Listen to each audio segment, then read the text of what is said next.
Assalamualaikum Bokai. Welcome back to the Jollof Football Bantaba YouTube channel, the home of Gambian football. It's another Sunday. It's the Gambia Football Show. And as usual, I'm joined by my co-host, Coach. But I'm gan si bir kër gi. Mané ko suñu waji buba tay yaram mi neexu torop. So but we have a very worthy replacement in Ras Judah. Te tey topic suñu war a waxtaanee I think ne moom itteel na ko torop so I think it's great to have him today on the Gambia Football Show. Coach bro nuyu naa la ma ne ko tey ndaanaan leen fi am yaa ngi mute. Oh, sorry. Tama jërëjëf di la delloo siyaar di nuyu suma waa ji Ras Judah ma ne ko borom Scorpions TV suma brother suma schoolmate suma former schoolmate rada di ko jaajëfal bu baax a baax xam nga this is not the first time ñu si plateforme bi nag de musoon naa amoo moom waxtaan once understand nga so di ko jaajëfal di ko ne daal dalal ak jàmm once again fii sa kër la because Gambian football la Gambian football is home of Gambian football mooy Jollof Football Bantaba bi te yow si nga bokk xam nga jël sa wara ci kéeg la rek dañ koo séddu ñun yëpp ñoo ko bokk di nuyu suñu audience di leen jaajëfal di leen ne welcome to the Jollof Football Bantaba once again xam nga another Sunday the Gambia Football Show Chama ba ma doog mu bala nga doxal. Well, Ras, welcome back. Nuko chewe hey. This is not the first time. I can remember we had you on the campaign when we had Real di Banjul as well. Hamga. But I'm not a time more permit sometimes. More than they muna more time on the platform. But we are very happy to have you here. Welcome back to the channel. Well, thank you so much, guys. It's a pleasure. It's always a pleasure to come and join leen si waxtaan bi ñoo xam ne dañ dee mun a jàng si ñoom tam ñu jàng si ñun ñu déglu jàng si ñun tam ñu jàng si ñoo xam ne dañ dee nekk si comment section bi tamit comme ceenum ko waxee rek ñun ñëppay dunda Gambian sports Gambian football men sport women sport and everything dañ ko dee itteel waaw moo tax time buñ am time rek soo leen ootee moom bi rest assured ne dinañ fi nekk. Yeah. Thank you very much. Maneko why ba started suma waji coach mom tay celebrity bi Gambia. I autograph la les in Gambia. Maneko big man. Fu lay doye boy ci autograph ngay sen Gambia. Chama ba to chama ba mo stay humble rek ba to mo celebrity xam nga rek comme ni nga sa liggéey ñaar mooy li nga jaay moo lay jaay sa liggéey xam nga su baaxee rek ba teg ko si yow nga seetlu ko seetal te déggu rek understand nga moo laa fay mooy sa reward xam nga at the same time mu nekk sa legacy so people are appreciating what we are doing xam nga because ñoom tamit they love Gambian football xam nga they've been following us so yeah basically daal loolu la daal comme yow ni nga ko nekkee rek bi nga demee bi Japan gars yi Brighton ñëpp xam nañ la gars yi stade rem ñëpp xam nañ la understand so noonu la rek rastam noonu la populaire tamit si diaspora bi so su liggéey rek moo ko may xam nga but we are still humble. Ras ga naka later ko na la boy small popularity hapa rek la boy. No, so why you big man like why anyway, so the serious dude guys. I'm sure you guys saw the thumbnail. Advantage Queen Scorpions. That is one of the main headlines we'll be discussing today. The women Scorpions, the Queen Scorpions, they played their first leg against Niger.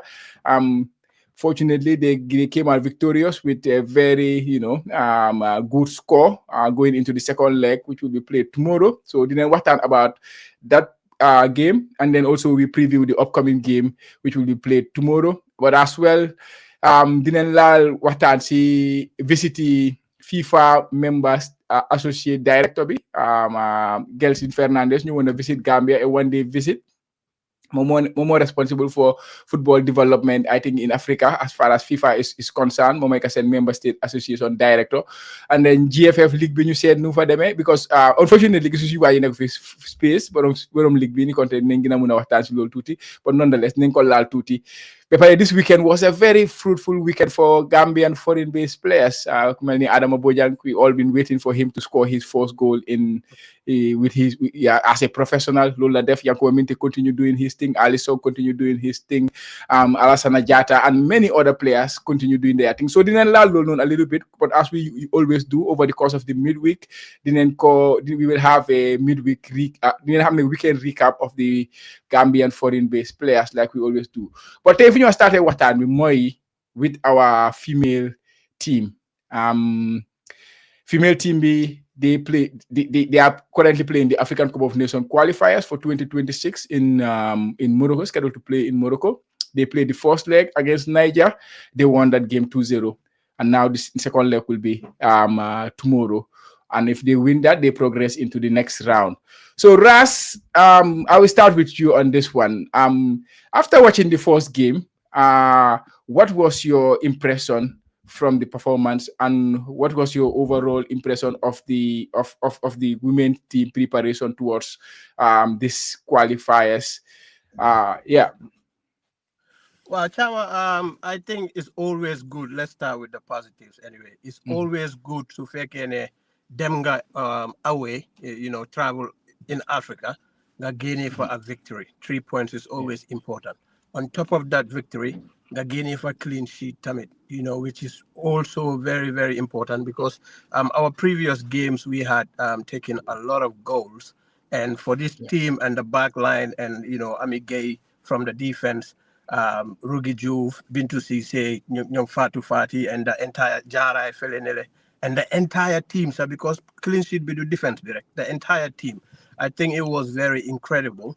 And what Digane Yala dina build confidence, the team be going back into the second leg. Now, outside the positive, Dinga Gisne Nyunsun team be by hell. We struggle with possession. And I think they do a very good, do a very against even national team go dang they muna gis problem and coach might share the same opinion. One of the challenges buñ am moy neka kan mo ñu sixal ndax suñ six bi am na quality si pour mu muna gagner ball bi.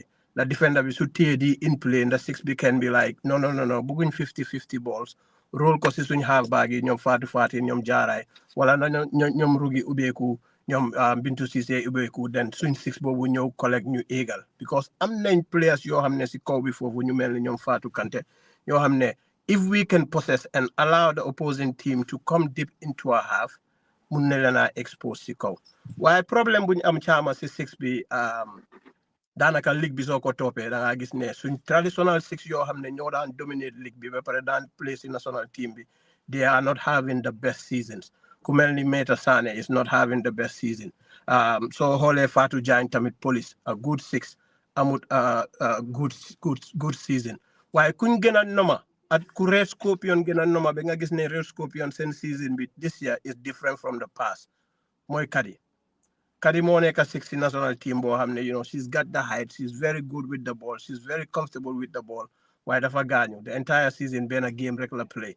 So ñu ngi miss loolu noonu waaye coming back into the next game Chama bugana pour koji ñu gestuwaat because ku mel ni Kumba Gassama is very very good on the ball ba pare set piece specialist la bugut tuli maanaam waxa Assane Thie yow xam nga Assane suñ school suñ batch mate la Assane always said boy gis nga Kumba dam dee waxa suma benn paako mi ne ma ne Kumba dafa mel ni dafa bañ tuli si xolam ku tuli rek daf dee wild and I think ne football léegi defensive midfield six loolu la layte wut kuy dóorante at param so if we can get Kumba off the bench mu ñëw play si digga bi foofu noonu moo Mbasi Cissé at maybe Mariama Cham maybe dinañ gis more ball possession and try to put more goals pour ñu close game bi. Yeah, Ras dëgg la ma ne ko dëgg la yaa ngi wax oot beneen nim mooy Assane Diatta Assane suma schoolmate la woon comme ni nga ko waxee rek at time ñu nekk suma papa understand loolu moo dee tooñee because mu ngi seeg suma rakk yaay understand of tamit ñu ngi liggéey at unique he is our administrator understand so mooy nga doxal day-to-day activities of the club so and he's also into women football I think he's the vice president of future right yeah so mooy loolu gis naa sax keroog sax bu ndaay sax ñu ko doon celebrate for his good job with women football. Yeah. So Liga World Class Degala. Now, I'm not that much afraid into women football, but damade by hell, damade def gestu. Understand? Legally humble. The Liga do only female national teams, even the male national teams are problem midfield six. Understand? Gambia is more important midfielders. The difference part way, call out any position, call out 50 modem, also the other trials. Then an midfielders, new for the upper. So I'm going to Gambia then book midfield, they will play midfield. So go ahead and had digana. I defer Jeffy. I come back to Lindo Warren. I think you're being one of the tournament that you have influence of and laws of women football. One input I'm not getting to so before Chama you wanna like the question Ross. More than that, then they communicate with the coaches, understand, especially the head coach, Bomb, regarding the team and the players. Well, so Chair, to be quite honest with you, we have an open door relationship with these coaches. Mui Bom, Mui Choro, Mui Fakeba, all these coaches in the league, they are always receptive. They are always open to pick my call or receive my text and hear me out. While at the same time, Chair, I am very careful when I speak to these coaches. So even male national teams, if I have the opportunity, I don't like having the conversation directly about players, lan lañu wara sampa, lan moy suma opinion and all that kind of stuff. I just want to leave it for me to suma ame platform if they can pick it up because they always follow. Because lumare daw moy neka mangi suhlu karta bi. And you may see it differently, but I'm pretty sure Nesun Shobi, they'll watch it. And last then a women football platform. Si platform bi game bi jehe fofu nonu. Coaches yang fa, coaches yeb nyung fa. Ajara sama dafa laite what were our feedback. And one of the feedback I gave Moneka, well, why I don't mean to be too direct. There was a lot of bimbam for Funono. There was a lot of goalkeeper with ball and we just implayed for 50-50 and Munyo at Sinun. Mange challenge coaches. So I just put a general message for Lenele. Mange challenge coaches at players. The second leg, can we play more football? Because Red Scorpions they play football. There are some players there, Red Scorpion for Funono. Players, players, pro players, and club, then they play football. So can we do it collectively as a coach and players? Wouldn't just win while Nenjema play football, Tammy said. Wow, no, man, mga interfere. So, come giving your input, like, come healthy player, giving them objects, come kind of doing a scouting job for them. Understand that? Basically, I'm going to coach you pick you most of your own right to more by help player nangam gitim nangam muna play near so low level like well for time I may I should do more on that side. Why, to be honest with you, I don't do that much, you know. Maybe more talk magis kumelni ola buaro, you know, ola pay some bit for over gaw. Need name cause si national team be. Mige play preseason at Kolobambi. Munon nenko amfi. So what I usually do is I just throw a general question and I say, hey, what's going on with Ola? And then we have that discussion. Because media, then they follow news. Ola one time, she came out and spoke for not equal pay, but increasement of Lunyo Fay Jigeni, and challenging the FF to do more. And we have seen in the past in Gambia, usually voice, they end up being victim. Now I'm not saying she's a victim because we may see her in the future. I'm just speculating. Is that the reason why Gisuny Ola? Kumelni Nakalam Trasa, what's the twin? Is it Adama Tamba? Adama Tamba. We've read in the media back and forth between her and the GFF. What is going on? These are the questions you need to throw for Funono because hamne quality at the end of the day, nañ halat Gambia. Nañ said nagala ñoo safarale luy happen ni yep pour ñu indi the best players ñu play for the national team because lolo over interest. Interest be moy can we bring the best players su ko defé ñu mëna qualify? Noted. Chama. yaa ngi mute for now. We break sa mole yo. Okay. Waaw mi nañu continuer anyway che man di ngeen ma baalal for now 3 minutes rek laa am yeah so dama bëggoon a laal dama che yaa ngi maa dégg yow. Ras yaa ngi maa dégg léegi yaa maa dégg léegi. waaw maa laa dégg. Yo, yaa ngi bëgg a dem but dama la bëgg a laajte a small question. Last game bi ñu ngi gis ne somebody like Manyima Stevenson is somebody ku guy name on his squad bi but in the end gisuñ ko woon we have not had any news about that. Maybe you might be privy to something. You might be privy to some information about why she was not available. Wow, you see players like Manyima, I think they want to challenge FFB and media bi pour ñu jox information more, ñu jox public bi information more. Ñun people who are very close to this women football team, then they get the information. But it's fair for other followers to also get it. Manyima dafa gaañu moo tax amuñ ko. Waaye su wéree and then we get to qualify, hopefully dinañ ko am si field bi foofu noonu. ñu doon wax fii affaire midfield six. Ude Koli is also a player boo xam ne ñeme na ball, bugga na ball, mun na play greater tomorrow. Mom tamit she's unavailable for personal reasons. That is, maybe in the future dina ko benefit Gambia, but I cannot disclose it.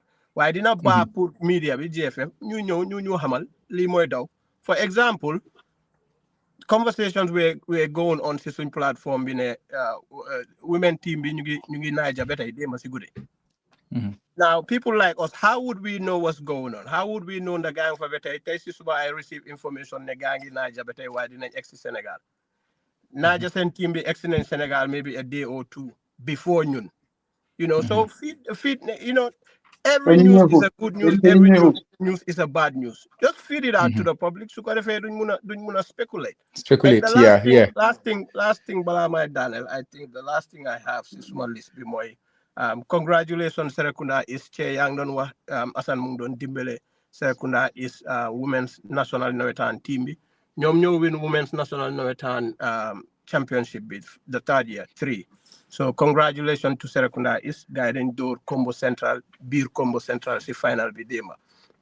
The last bit more chama video bo hamne gis nañ ko GFF publish ko with the players. Yeah, I wanted to ask you that. Yeah, about what the federation is doing for them.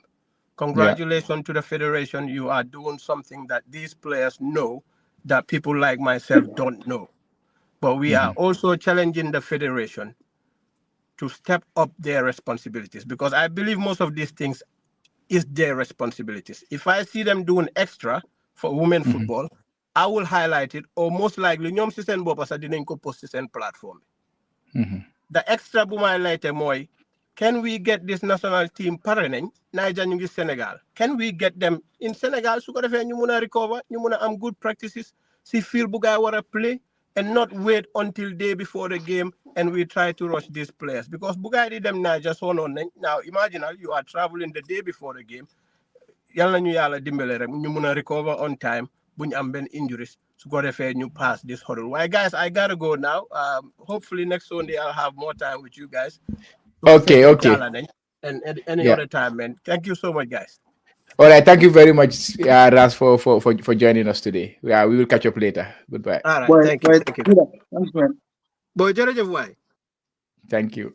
Well, Che, ma ne ko sa waa ji wax na fi ay kàddu yu important. A lot of things we not privy to, because xam nga ñun comme noo ko waxee rek, of course we support women football, but suñ yëngu about information with women football, we are not very well informed about what is going on there. Xam nga laaj naa ko about preparation team bi. When we are going, there was a lot of issues in preparation bi. Now mu ñëw point out ne ñu war a play ëllëg, waaye ba léegi the information is the team is still in Niger, which is like is unimaginable. And then your opponents, it's gonna be the away team against you is already waiting for you at your home ground. How serious is that? Demba moom tam laal na si affaire video bi. I don't know na seetaan nga video bu nekkoon di dem Mayground bu GFF post. No. Like dafa mel ni den sas xale yi ñu leen kaay leen taxaw ngeen wax ak public bi understand nga di wax public bi ne Kaba Bajo defal nañu lii defal nañu lélé ñu ngi kontaan ñu ngi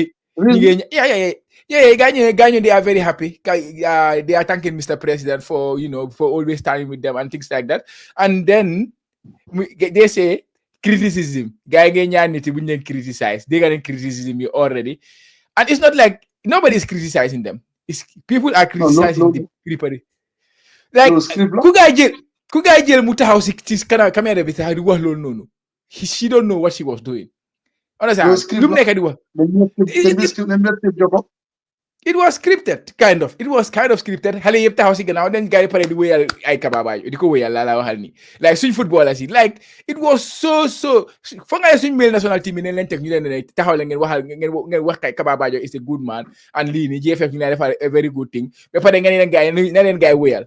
So why do we have to do that to the family? Because they are the vulnerable ones.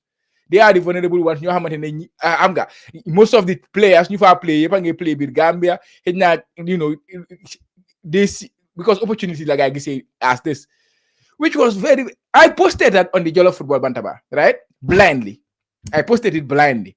When I say blindly, the madam gives post me. The madam for when I interview them guy after game be. Understand? Because I'm on time put it at that immediate instant. When I then interview me, when I okay, how my repost go? Because I just want to share the information just to put it out there. That's why I always repost what others post as long as it's trying to help or promote Gambian football, it's trying to take Gambian football forward. I don't mind reposting anything. I don't care about Hamga. I'm promoting another page and taking the other page to the next level.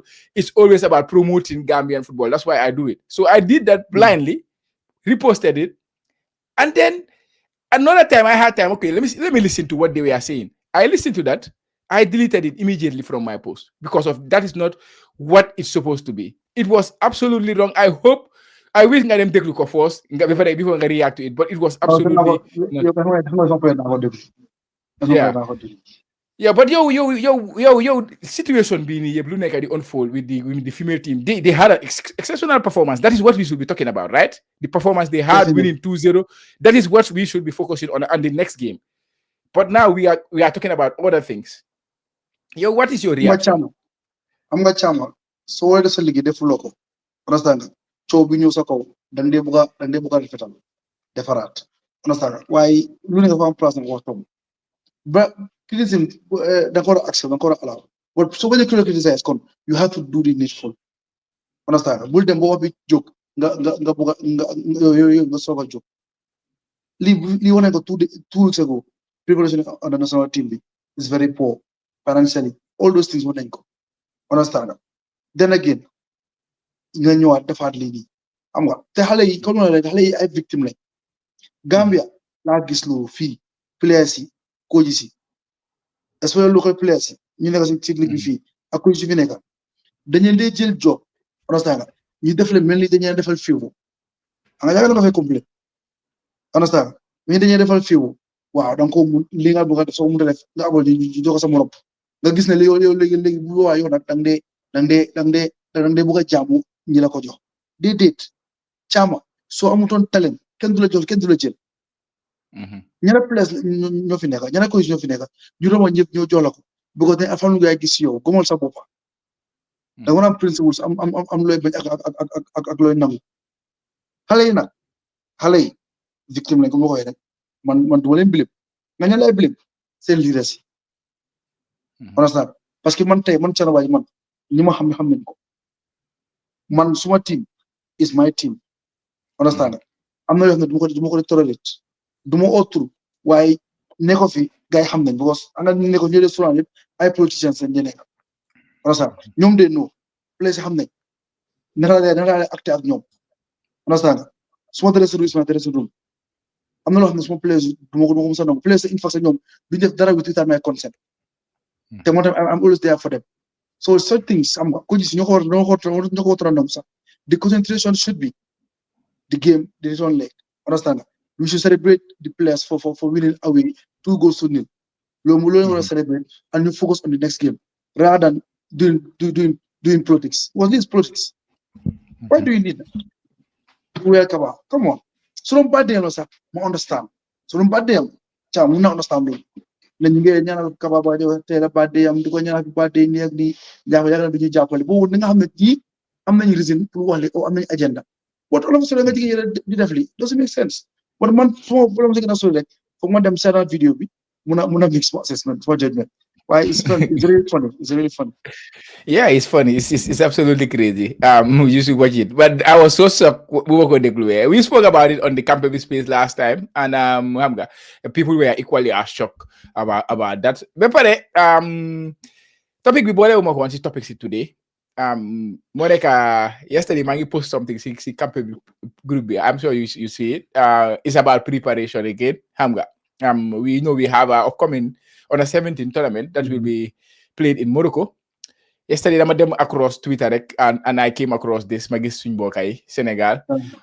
Of course, we all agree we are not the same level with them, but we always look up to them. Landa guy def and what are they doing good? And then we want to do those good things. Hamga, we envy them for doing those good things. We want to look at the flow them. That's why because usually I'm very Gambia centric when it comes to posting things on the page, very much Gambia centric. But that one, I think it was important for Gambia as well because Senegal, they are the champions. They are under 17 is already preparing for the competition, playing in pre-tournaments against Egypt, against Morocco, inside Morocco, already traveling to do all those things. I know these are things that is not new, but this is a team that we're going to face in the African Cup of Nations to qualify for the World Cup. So they are our opponents, and they are doing all these things. And then for us, we don't even know where we stand at this moment in time. People cannot tell you where is our under 17. Like Hamga, like we know we have the talent, and it's always what is saving us. Talent banyu they save at the end of the day. But if you can low league more you forward and make correct. And seeing what Senegal was doing, like, where are we? What are we doing? The chama. I go photo and photo in the Chama, I don't know. Always the same thing, repeating ourselves. Preparation. Chama, locally, Munanya something. How many academies do you have here? You have like Gambinos and the likes. Understand? Midinam, Gambinos doing fit. You have there are proper academies. Understand? I am this youth league going on. Chama, what is stopping them from organizing games with academies like Gambinos and others, like the youth league for the first selection or just teams with youth league? Understand? They want to test games. Come right now, youth league, they are doing very well in youth league. Understand? Taking a team like Birkama, playing with them, test game, organize a mini tournament, kind of the UC Stadium, for example, or use Birkama Box Bar Stadium, mini stadium. They play eye games. In the games was early morning matches. We never test games. Munga them beyond the borders. I'm this collaboration with Morocco. And for first start, go to Mali. They have proper academies. They have a very good national team. Boglo Young Group. Go and play with their academic teams. Chama. You have to fly help. I'm that experience. Because you are dealing with kids. Understand? Especially you have experience, feeling nega. Chama, they are not exposed. So Senegal are having extra advantages on us. To group takes the guy nympha de on. You see group stage. Munu but I guess the guy didn't expose experience. Most Senegal. But Chama, the same thing. It keep on doing is Chama for the past 1 month or so. Every show going to offer preparation. All categories, national team, Chan team, under 23, under 20, under 17, female team, likewise. Everything, every time, preparation. Chan, Libakan. Anyways, new move on. I'm sorry that this got a bit news. The guest book I'm on Friday, GFF. They had a guest from FIFA, that is Gelson Fernandez. I'm sure you know him very well. Former Manchester City player, I think, Switzerland international. Munyo Gambia. He's now the FIFA Member Association Director for Africa and the Caribbeans. So In other words, he's tried to help develop football in the continent as well as in the Caribbean. So he had a one-day visit to the Gambia, then visit GFF. Si one-day visit boobu ne dem na visit ministry, dem na setani match Birkama, I think, and dem na amna dina at the FIFA Goal Project. Ironically though, there was a game going on at the FIFA Goal Project on the same day, a league game, but they did not take him there. They took him to Birkama. For what reason? It's they know. I don't know. But what do you make of the FIFA Member State Association director coming to the Gambia for one day, and what can we gain from that visit? Chama Gelsin Fernandez mo munu mo fate.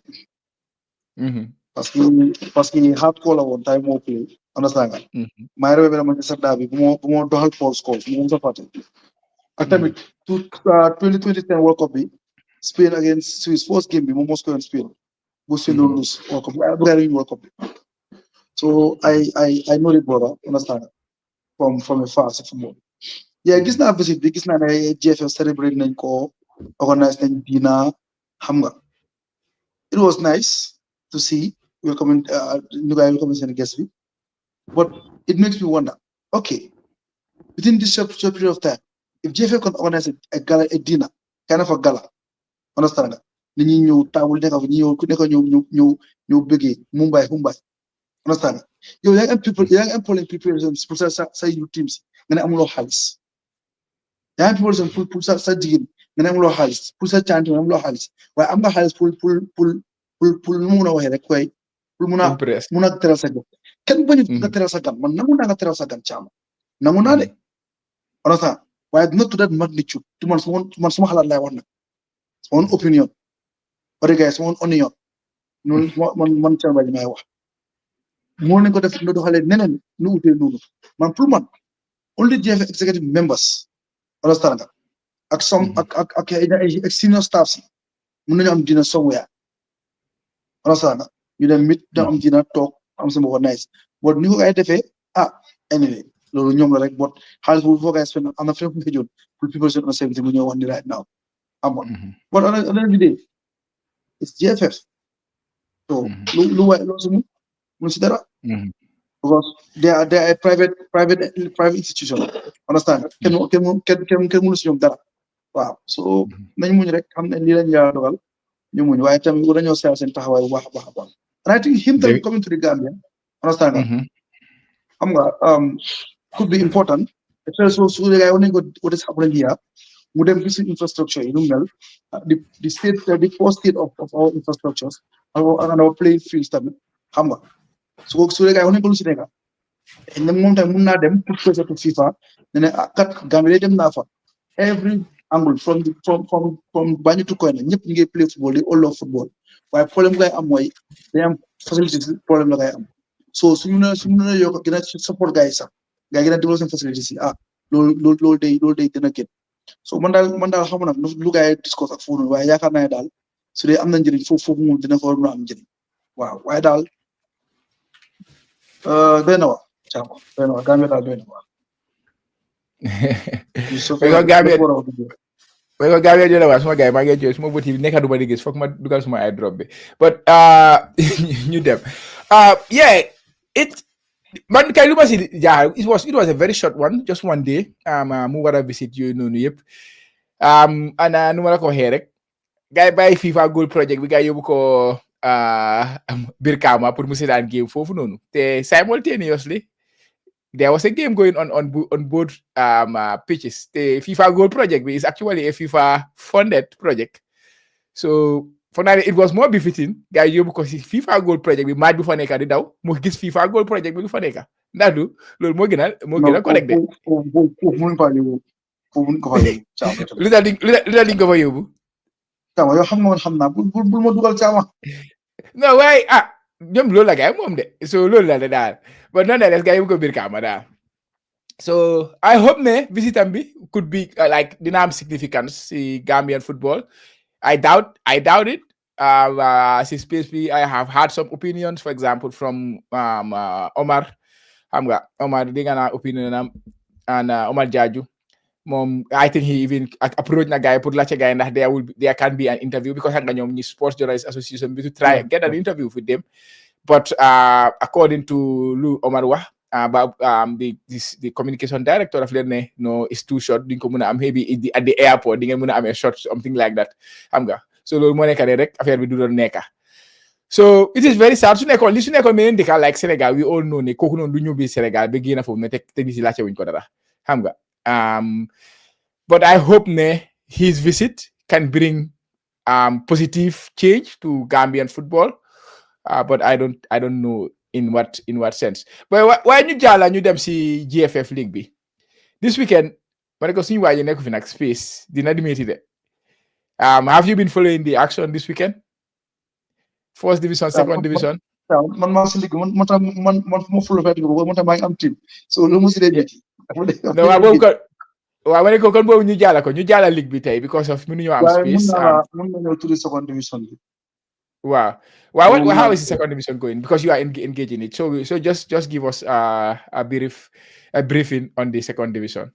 Wow, second division la chama muy interesting. Understand every week table baa ngi change, understand from top to mid table mu ngi change xam nga because draw yaa ngi bari am nga ba pare yaa ngi gis ne tamit teams yu US two teams on them they are doing very well mooy Suokono ak Balosar they are doing very well ñun tam ñu ngi si close spot bi understand yeah gis nañu SO ñoo nekk di struggle SO United ñoom si teams yu US ñoo nekk di struggle gis nañu tamit team bi Uni Global ñoom tamit for the past 5 games alongside suñ neighbor yi the Qualifiers dañu am 5 draws di teglante consecutively xam nga which is not which doesn't tell well that much understand but tamit you take into context league lu gën lu bon mooy ngay lose di fa nga yaa ngi draw rek understand dafa dee dimbale te soo bàyyee xel li ko dooree diggante first top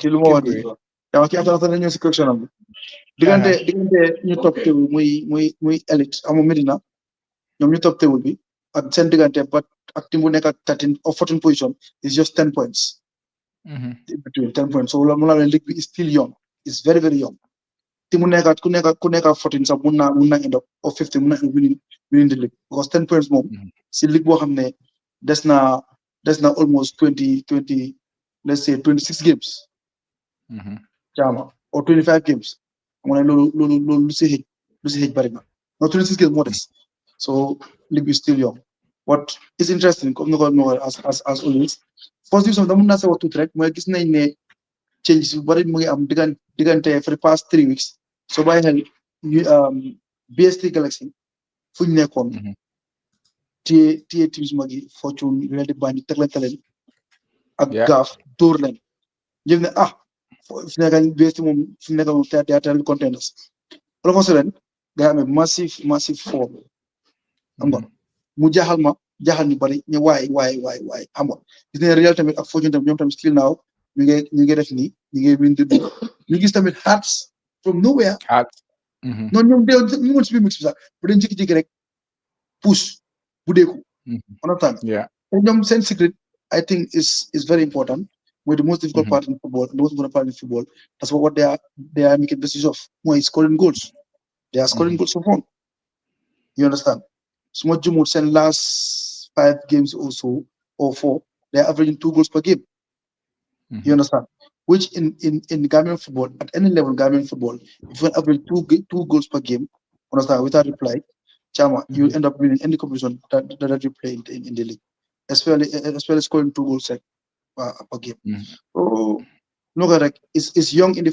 second division as also and this also young in the first division fu nekk ne chamo du nga mun a wax ne kii la wala ñii la doy na waar gis nañ ne Ban United ñu xam ne for 7 games I think they only had 1 point all of a sudden gaa ngi get points gaa ngi génn si relegation zone bi understand which is very very interesting so football bi daal Gambia football daal I think league bi mu ngi interesting right now su ma paree fii dama dem sànni maa ji Hawks ak Mari moo laa dem sànni Bakaw soobee yàlla wow yeah speaking of Hearts I think come earlier in the season they were in the mix But I think if you remember well, when we spoke about them with Space, what he was telling us also was their home advantage. I think they have something special in League B, right?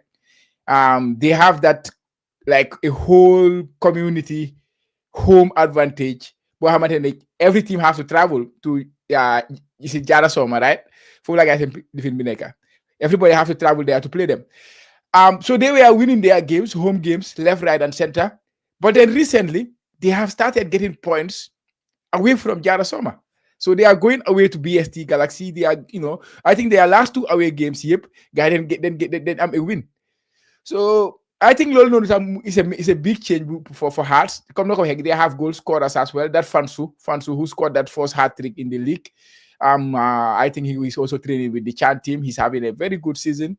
But yeah, they are causing a big shock in the first division. They have not lost a game in their last five outings. And they are right now they are at the top of the league, 1 point ahead of Real de Banjul. Real de Banjul, of course, they play their game against GAF today. So if Real de Banjul win that, they go back at the top. But Hearts, yeah, they are having a brilliant season, and they have some brilliant players according to so Nekadi follow the Space TV. Nekadi. Yeah, BST, surprise.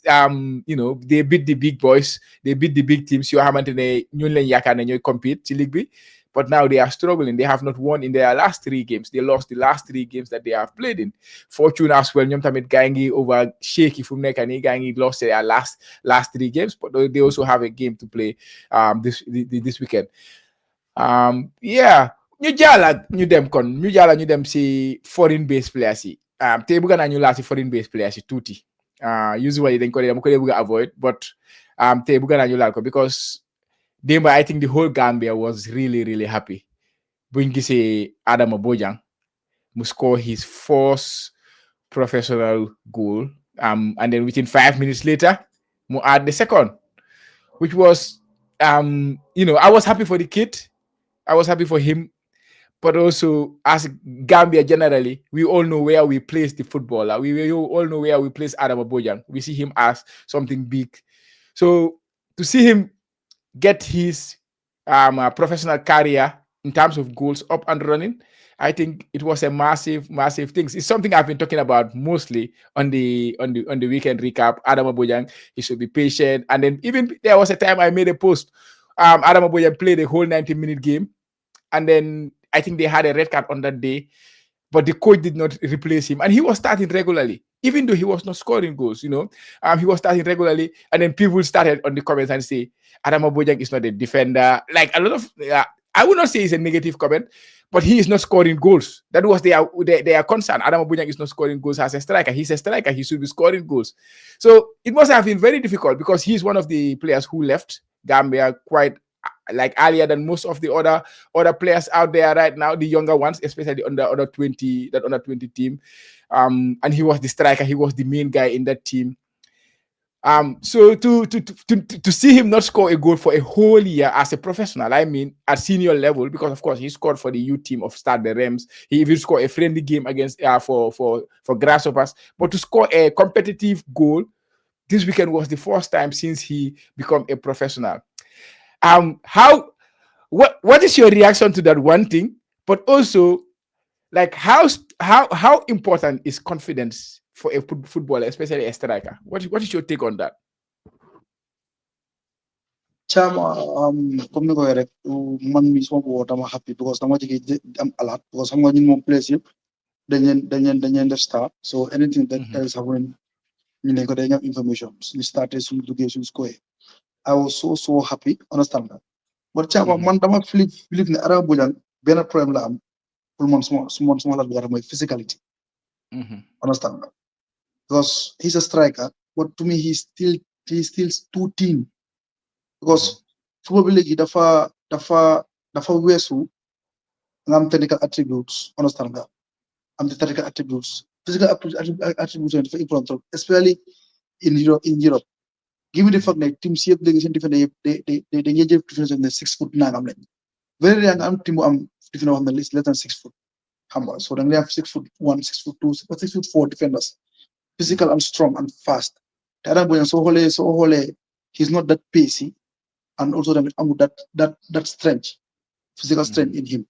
So I think man pour man xam nañ ne mun naa score am na quality am na tactical awareness am na good technique because soo xoolee goal bi sax first goal bi nga xam ne am na good technique la use pour score goal bi but physicality bi lañ war a work on te man I'm so surprised why ba tey gisuma mu génn mass tuuti because mu jël exemple Chama Omar Diagne dem Hossens nekkoon Sambay yaa ngi remember yeah look at him he's still small yaa ngi Omar Diagne I know Omar yeah xam nga Hossens ñoo ko sign si ñoom seen bu rey nag yaa ngi ko yóbbu Denver in America xam nga pour lan pour ñu defar dafa overlap pour yaramam ñu defar ko muy nekk di train loo xam ne daf ko may masse mais ko tuuti volume pour mun a am doole understand so am nga man daal alam nga loolu laa gis si moom man dama bëgg ni Thierno Samba gars yi dañu ko war a dimbale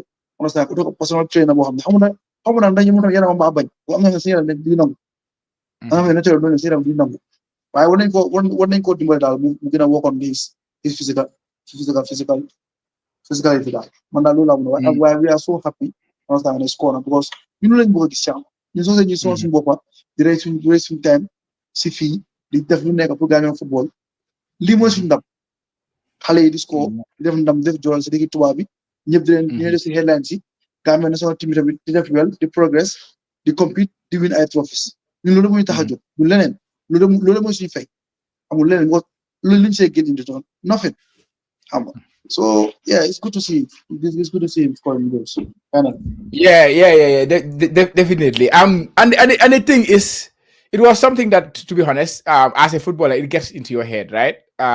If you are, especially if you are somebody who's supposed to score the goals, and then it's not happening for you, so it gets in your head. Last season, of course, we remember when he moved to start the Rams, he moved in the middle of the season, so it was difficult for him to settle in there. He started very well with the youth team, scoring goals for fun, scoring hat tricks. But then when he came to the big boys, it was difficult for him. Maybe, like you say, maybe physicality has a role in that. But he's a huge goal. He's a huge guy, though. I think tall. His height is quite good. I think he's 6'3". And yesterday, I think the second goal that he scored, he used a little bit of strength to get the ball out of the defender and then round the keeper. Made a wonderful finish. But that goal was made possible because of the confidence he got from the first goal. I was discussing with others like ML and stuff. I told him, if he did not score that first goal, he will not have the confidence to take that, like do what he did in the second goal, because that is what confidence does to a player. He scored like in the 55th minute, and then in the 60th minute, he was scoring his second goal. Unfortunately, they did not win that game. They ended up drawing the game 2-2 after he was taken off another 89 minutes, and they conceded sometime in the 90th minute. I wish the coach has kept him there. Maybe he would have get a hat trick or something. But yeah, I think for me, he's a slow starter in his professional career, and then I believe he's going to grow into a very, very good player. The goals he scored yesterday were goals of real strikers, especially the second one that he scored. It was a good goal. I'm sure if my striker Darwin Nunes had that, it is going, behind the goal. Yeah. But it was a relief to see him score a goal as a professional. So hopefully this will open the floodgates for Adam Abojang, and we will see more and more goals from the Gambian Hurricane. Another player who has been having exceptional games so far this season is Yankuba Minte. Yesterday, I'm sure everybody was glued to the TV watching him play against Southampton. Brighton won the game 4-0. I think Minte had a decent game. He had a very good game. The only thing that you can say was not good was he was not putting the ball in the back of the net, because he had a lot of big chances. He had 3 big chances, and if you ask me, if a player has 3 big chances in a game, he is supposed to score at least one. At least one, you need to score it. So that will be a disappointment for him from yesterday. But in terms of performance, I think he had another very, very good performance. I went, usually sometimes I'm reading some posts from the maybe Twitter, listening to what like the Brighton fans are saying about them. So I went to a post yesterday. I read this post, and the guy say, Brighton is a selling club. We all know that, right? Brighton will make a player we'll buy a player, 10 million or 20 million, make him 100 million player and sell him. The examples are many. Caicedo is one of them. Bissouma is another one of them. Even what's his name? Is it Trossard? Those kind of players. McAllister. They will buy players very cheap and then they will sell them quite and make a lot of profit in them. But so this Brighton fans say, like, if Yanko Minte was to be sold, will be his saddest time as a Brighton fan. And this is proper Brighton fan saying this. This is not like a Gambian Brighton fan saying it. A proper Brighton fan feeling that if they lost this player will be a very sad. Like, I read that, and yeah, his impact is huge at Brighton right now. I think he, in his first 16 games, he was adapting to the league. I think he only had 3 goal involvement during that time. And then subsequently, the last 5 games, 5 goal involvements in the Premier League. This is the best league we are talking about. And now he is having those consistent performance. What did you make of Minte yesterday, Che? dama ko mere parce que man dafa am li ma ko sas chama mooy 15 to 20 goal contribution laa ko sas te dem rek kon am na 3 big chances especially 2 yi waaye tamit Ramsdale tamit fu nga jox credit tamit understand nga he made some wonderful saves but I demand for that consistency from him. That's one I can Chelsea. Understand? So if you can do it with big teams, you can do more with lesser teams because they more Chama he had an assist. Imagine more on 2 goals Chama. Chama lolu benen niveau la Chama. Understand? But notwithstanding number team bi guy win nañ he had a good game. Right now Chama offers gis nañ ne mu ngi play 90-90. Understand? We game time to play 3/4 of the game when you go 1/2. So he's now becoming a very important player for the team. The biggest attribute right now we his defensive input. Understand? If the team is leading, if the team needs to attack, he give them what he has to do in attack, and also likewise in defense different understand? So I think he's doing a good job. But number 7 will improve. Number 7 again improve going forward. Overall player, yep, he's a team player. He's fighting. He's doing everything right. But number 7, sometimes you have to be selfish. In a good way. Because you want to play a bigger team. Understand? Than Brighton. Going to play Manchester United.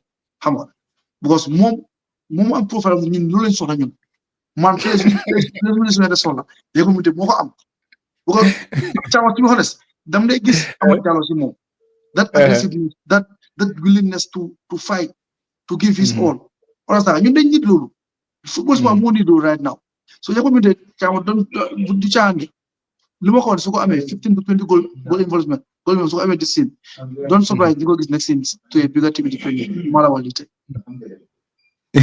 Yes, definitely. I agree with you 100%.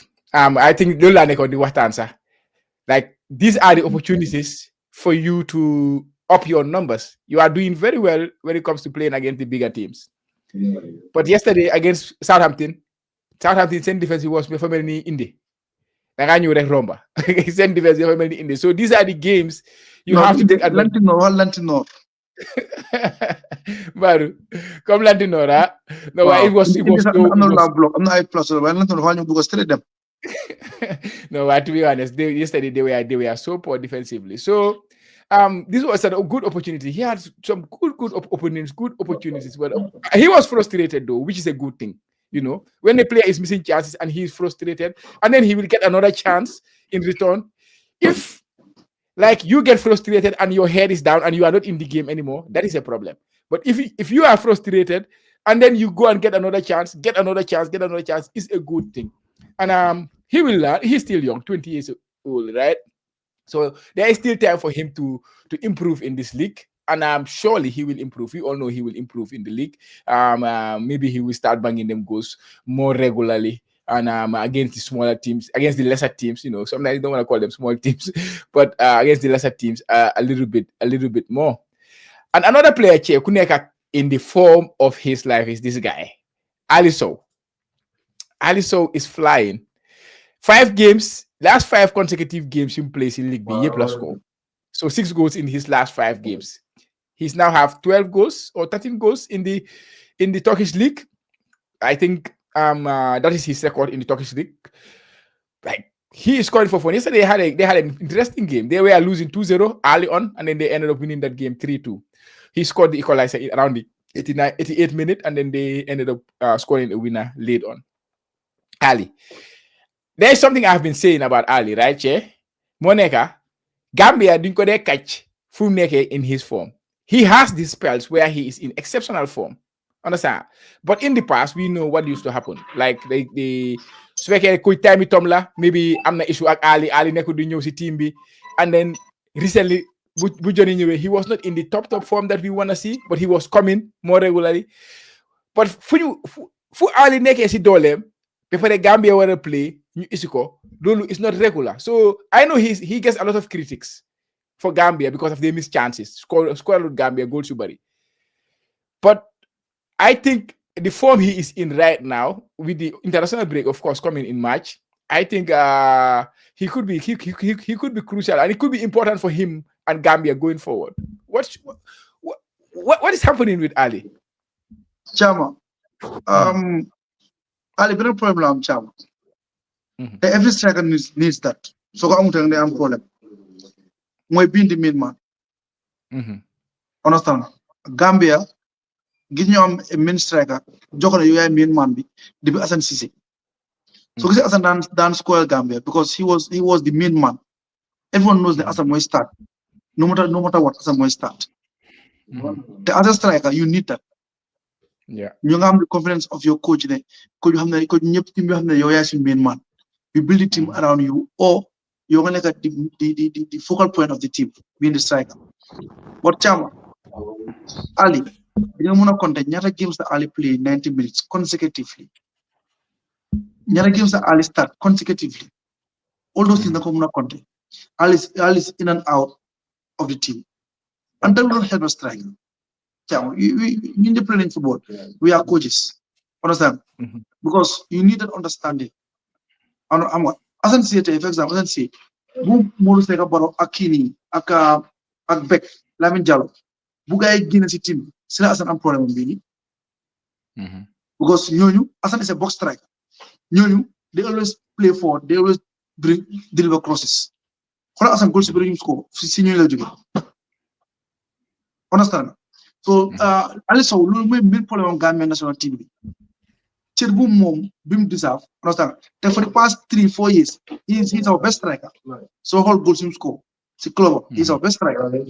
But he's not given that due or that respect or that responsibility. The main man. Understand? You don't change striker just like that. Especially national team. They're going to have established strikers. I'll know a Gambia. Form in the Gambia. Understand? Man no na ko jappe. Because even when I form sa, single generator with the first score to score goal. Ali first goal and national team. Mu score against Tunisia. Yeah. The first leg. Well, first goal and pull down national team. After, that's right. After how many years?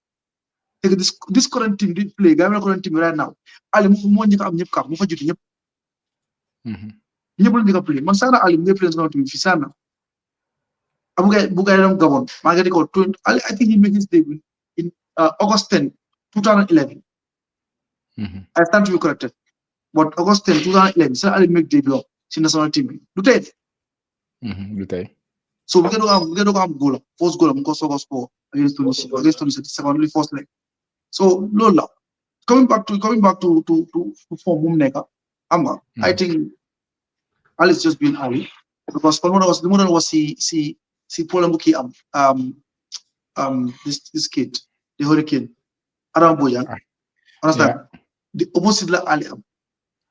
Ali is physically strong, imposing. He is tall and he has speed. Understand? Mura Ali mu excel. Ali fu mu dem dafa excel. Muy Serbia, muy Turkey, muy Russia. Fu mu dem yëpp he was doing wonders because of fi ko moo ko may. Après am mun na ball. Understand? kii tamit loolu la manqué nu mu taati Adama Bojang moo tax ma wax ne Adama Bojang ni ko di pour dimbali ko physical te mu gën a impossible mu mun a sonal defender xam nga but it's good to see Chama our players delivering in their with their clubs understand doing good. Yeah, I think ñeneen ñaar rek yàlla musal leen si cet ak injuries because injury mooy noonu player understand mooy noonu player yàlla musal leen si injury yeah, and finally today the only player I will touch is Alassana last another player. But before I move to Alassana Jatta, like Chirbo Negadi was Ali responsibility bobu. Like I feel that Gambia they have a lot of options in that position. I'm just going a central defender. If I play every single game, just an example because we don't have many options. But so say up top, forward options again. Body. So that's why it has been difficult. And but also we found that there was also that issue. Issue Bugadanwa. We don't know exactly what was the issue, but there was that issue between him.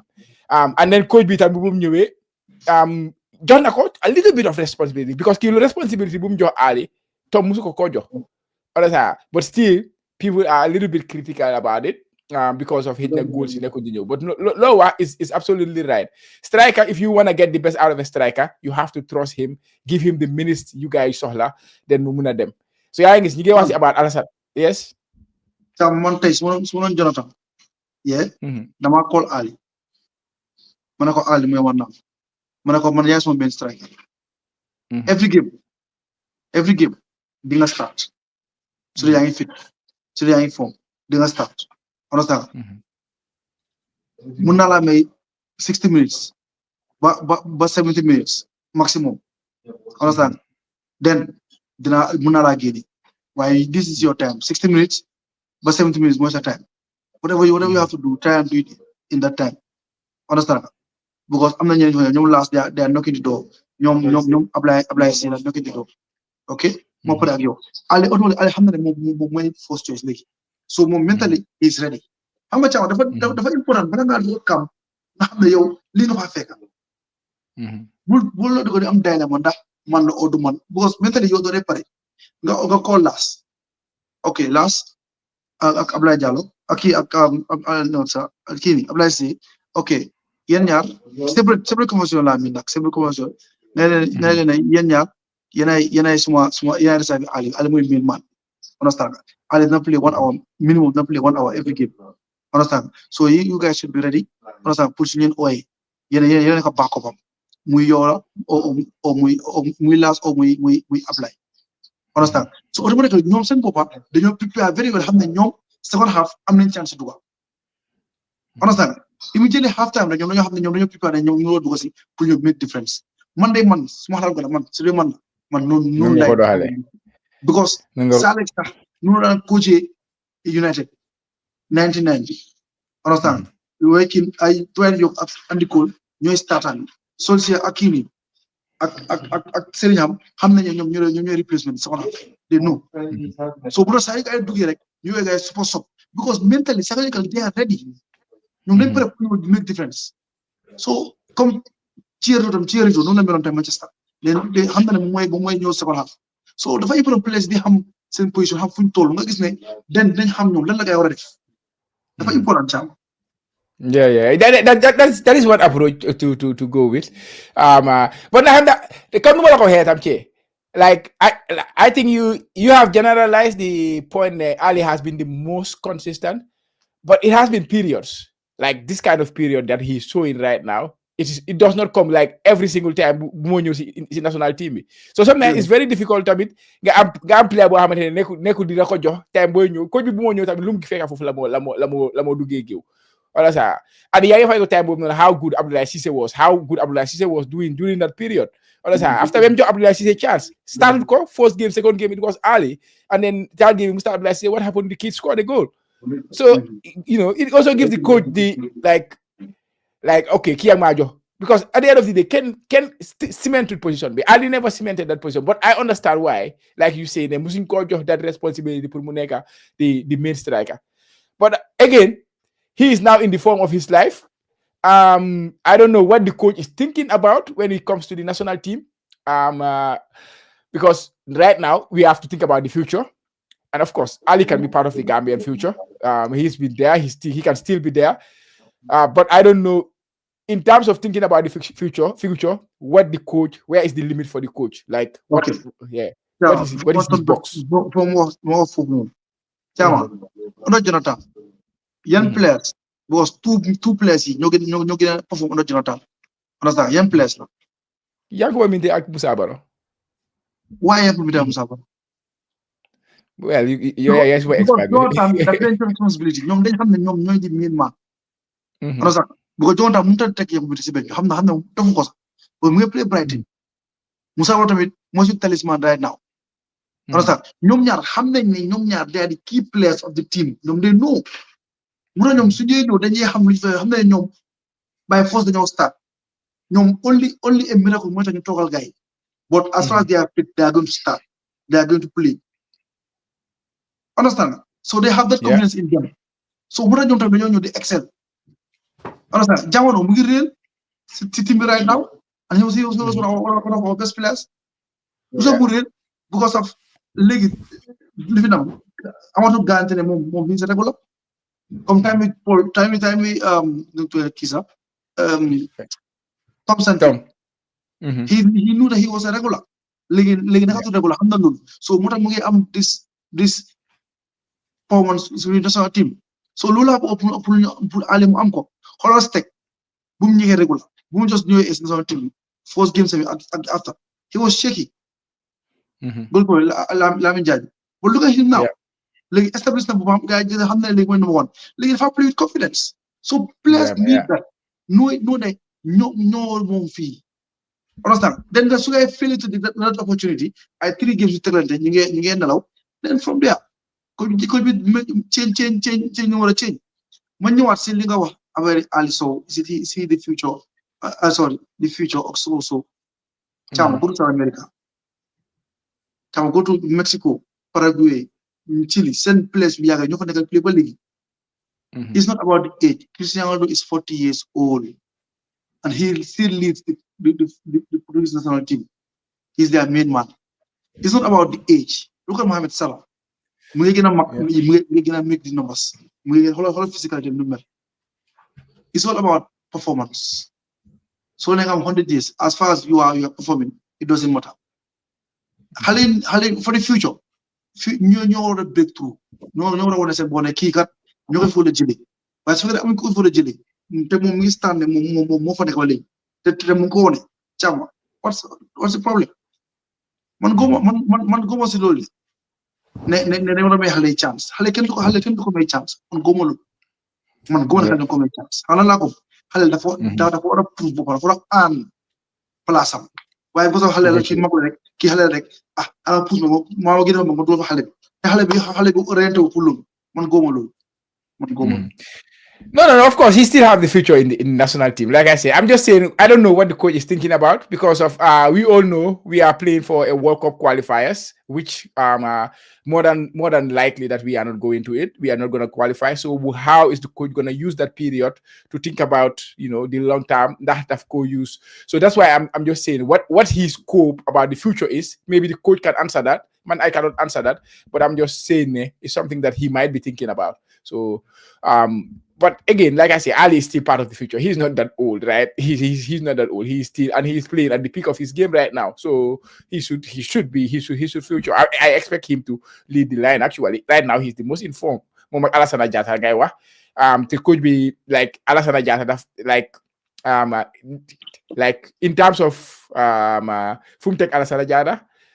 He never fancy Gambia tech because of the amount of goals he's scoring. Could be taken to that responsibility in the team. We all know that. So we don't know what's gonna go on there. But any other player, we know Lal. Well, anybody you wanna mention? Because if you move, you check comments, then you wrap up. No, yo, don't comments. Okay, let's go to the comments. D for that D yalla suma waji gën na ko diga mu ne can petition be raised on matters of such crucial? If not, it is about taking and no work. I think it was about the the female team or the FIFA guy coming to Gambia. I cannot remember very well again. I also heard that the ladies praising Kababajo. I am dumbfounded, but the faces of the ladies can tell it was either ignorance or they are being forced against their will. Yeah, man, I'm leaning towards the latter. They are more being forced to say something like you have to do this, and then they did it. You know, like they are vulnerable. I see it that way. So like. I'm not sure you're talking, we want to do this and then we do it. I cannot believe Lolo is the case. Yeah. And then the whole world knows that our federation is one of the worst, or if not the worst in the entire world. I feel sorry for the poor ladies as they are victims of the system. Yeah, they are victims. I agree. Another comment you said, the problem about the players emphasizing scripted lines in the hope of praising the GFF administration are lack of self-confidence on the side of the players and dishonesty on the GFF admin. Yeah, I don't want to blame the kids for saying it, not even the one who was standing in front of the camera saying it. I don't want to blame them because I know they are vulnerable. And the authorities are using that vulnerability to their advantage, which is absolutely wrong, and I don't like it. Yeah.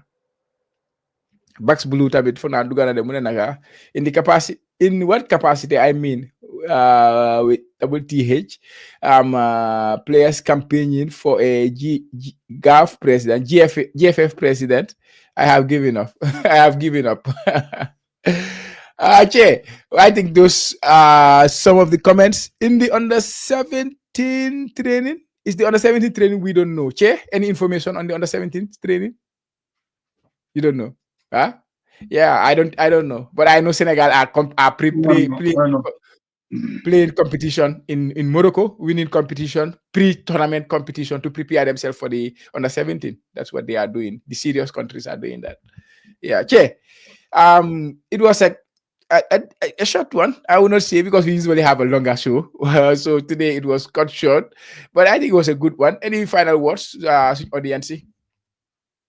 Cham di ñaanal suñu jigéen rek di leen ñaanal rek yàlla mera di ndam Sénégal understand it's difficult to comme ni ko raas waxee rek ñu yaakaaroon ne ñu ngi dina ñëw ñu ngi fele ba léegi am which is sad, but tamit di woo si audience rek let them keep on supporting, keep on believing, understand nga.